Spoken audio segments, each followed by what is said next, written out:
All right, now we want to focus on the hard conversations that state lawmakers have to try to make sure that this never happens again. Here's a student explaining what he could have done if laws were a little bit different. That's not good, for lack of a better term. No, essentially, fight or flight response obviously kicked in immediately, and the only thing that came in my head was run. There wasn't any, I'm not armed. Of course, we don't have campus carry here in Florida, so I wasn't in a position to fight.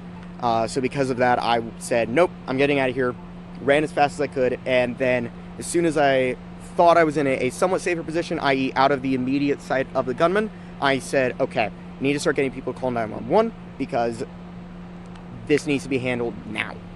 The police need to be involved right now. After the 2018 massacre at Marjorie Stoneman Douglas High School, the age to buy a firearm was raised from 18 to 21. But right now, state lawmakers are considering removing that law and lowering the age back to 18. Wink News anchor Claire Galt joins us in studio. Claire, you spoke with state lawmakers today. Does this shooting change things? Emma, not for State Representative Mike Gianlombardo. He told me, in fact, the House has already passed the bill. He co-sponsored it. I hopped on the phone with Gianlombardo about an hour ago. He told me he's been up at the Capitol. He has not heard any talk about making any changes anytime soon. The firearm was just a tool.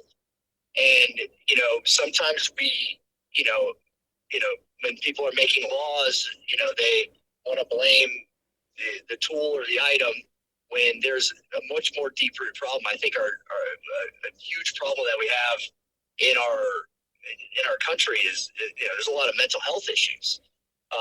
So we should be maybe tackling that versus going after, any other, going after firearms. I co-sponsored the bill to bring it to 18. I did that for a reason. I believe that's our constitutional right. That's our Second Amendment right to bear arms. Now, Wake News went to Shoot Straight, a gun range in Fort Myers, and we asked gun owners, do you think the age to buy a firearm should be lowered back from 21 down to 18? Take a listen.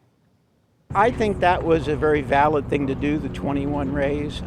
If you're going to look at situations where there are shooters and you deal with schools, invariably they're young. I believe someone who's safely trained, and there's a lot of people that are, trained it long before then, but I believe 18, if you can go to war and get killed, I believe you should be able to have a weapon, especially rifles for hunting. Now, this is not a done deal. The Senate could still block this effort. The committee chair has yet to put it on the agenda. But the families of these Parkland victims, these 17 people who pleaded with lawmakers to raise this age, have made it very clear they would be heartbroken to see this reversed. Back to you.